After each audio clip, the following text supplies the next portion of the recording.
নিমেষের মধ্যেই গুঁড়িয়ে যাবে শত্রুপক্ষের হামলা। তৈরি হচ্ছে ভারতের অন্তঃশস্ত্র। জানেন কি এর বিশেষত্ব?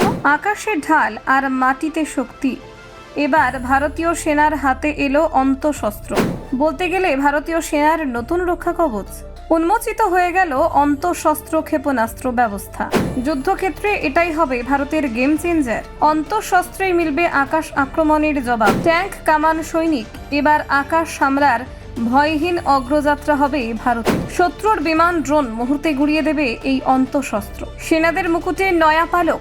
অন্তঃশস্ত্র চালু করলো ভারত। পশ্চিম ও উত্তর সীমান্তে আসছে অন্তঃশস্ত্রের লৌহ প্রাচীর। আকাশ প্রতিরক্ষার ইতিহাসে ভারতীয় সেনার সবচেয়ে বড় উদ্যোগ। দেশীয় প্রযুক্তিতে তৈরি অন্তঃশস্ত্রে বিদেশি নির্ভরতার অবসান ঘটল। মরুভূমি থেকে পাহাড়, সব জায়গাতেই কার্যকর অন্তঃশস্ত্র। জানেন ঠিক কতটা ক্ষমতাশালী এই অন্তঃশস্ত্র? দেখুন, ভারতীয় সামরিক বাহিনীর ইতিহাসে এক নতুন অধ্যায় শুরু হতে চলেছে। অন্তঃশস্ত্র নামে quick reaction surface two air missile system আনুষ্ঠানিকভাবে চালু হতে যাচ্ছে। এই ব্যবস্থা কেবল একটি ক্ষেপণাস্ত্র নয়, বরং এটি সার্বিকভাবে যুদ্ধের সামরিক ইউনিটগুলোর আকাশ অভিযান মোকাবেলায় ধারণাকে বদলে দেবে। সামনে থাকা ট্যাঙ্ক, কামান ও মেগানাইজড ইউনিটগুলো এখন থেকে আকাশীয় হুমকি থেকে অধিকতর সুরক্ষিত থাকবে। অন্তঃশস্ত্রকে ডিজাইন করা হয়েছে দ্রুত প্রতিক্রিয়াশীলতার জন্য। ক্ষেপণাস্ত্র, হেলিকপ্টার, শত্রুমুখী বিমান এবং ড্রোন শনাক্ত করে অল্প সময়ের মধ্যে প্রতিহত করতে সক্ষম। যুদ্ধক্ষেত্রে যেসব আক্রমণ 10 কিলোমিটার পর্যন্ত উচ্চতায় সাধারণত ঘটে, সেগুলোর ধরার তত্ত্বকে মাথায় রেখে এই সিস্টেম তৈরি করা হয়েছে। ফলে সামরিক অগ্রগতি ও আক্রমণের সময় আকাশের হুমকি কমে যাবে।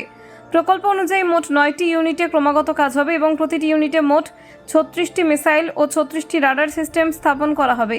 এই উদ্যোগে মোট ব্যয় ধরা হয়েছে প্রায় 30,000 কোটি টাকার কাছাকাছি, যা সামরিক প্রতিরক্ষায় অন্যতম বৃহৎ বিনিয়োগ হিসেবে চিহ্নিত হচ্ছে। উল্লিখিত ব্যয়ের মাধ্যমে 3টি পূর্ণাঙ্গ রেজিমেন্ট গঠিত হবে। প্রযুক্তিগতভাবে অন্তঃশস্ত্র সম্পূর্ণ দেশীয় উদ্যোগ। DRDOর নেতৃত্বে BEL ও BDL এর যৌথ বিকাশের ফলাফল। কোনো বিদেশি প্রযুক্তির উপর নির্ভরশীলতা ছাড়া তৈরি হওয়ায় এটি নীতিগত ও কৌশলগতভাবে দেশকে স্বাধীনতা দেবে। বিভিন্ন ভৌগোলিক অঞ্চলে, মরুভূমি, পাহাড় ও সমতল ক্ষেত্র সিস্টেমটির কার্যকারিতা প্রমাণিত হবে বলে আশা করা হচ্ছে। সিস্টেমের মোবিলিটি অত্যন্ত গুরুত্বপূর্ণ বৈশিষ্ট্য। এটিকে 8x8 হাই মোবিলিটি ভেহিকেলে স্থাপন করা হবে, ফলে দ্রুত স্থানান্তর করে বাহিনীর বিভিন্ন ফ্রন্টে মোতায়েন করা হবে। গতিশীল যুদ্ধক্ষেত্রেও এটি মোবাইল ছাতার মতো কাজ করবে, যেখানে কোনো ইউনিট কভার পাবে এবং তৎকালীন আক্রমণ প্রতিহত করা সম্ভব হবে। রাডার ও সেন্সর আর্কিটেকচারের কথা ভুলে গেলে চলবে না। অন্তঃশস্ত্র 360 ডিগ্রি নজরদারি রাডার এবং উন্নত শনাক্তকরণ সক্ষমতা সহ এসেছে। স্বয়ংক্রিয় কমান্ড কন্ট্রোল সিস্টেমের কারণে লক্ষ্য নির্ধারণ থেকে লঞ্চ পর্যন্ত প্রক্রিয়া অত্যন্ত দ্রুত এবং নির্ভুলভাবে সম্পন্ন হয়। এই ধরনের অটোমেশন মানুষের সিদ্ধান্ত জড়িত সময়কে কমিয়ে আনে। দূরসীমা শত্রু বিমান ও ড্রোন শনাক্তকরণ থেকে শুরু করে 30 থেকে 40 কিলোমিটার দূরত্বে তাদের নিরুৎসাহিত বা ধ্বংস করার ক্ষমতা অন্তঃশস্ত্রকে একটি কার্যকর বায়ু প্রতিরক্ষা স্তরে পরিণত করে।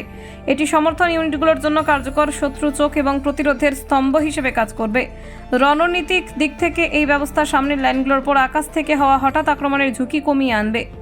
Bureau report, Bangla digital TV.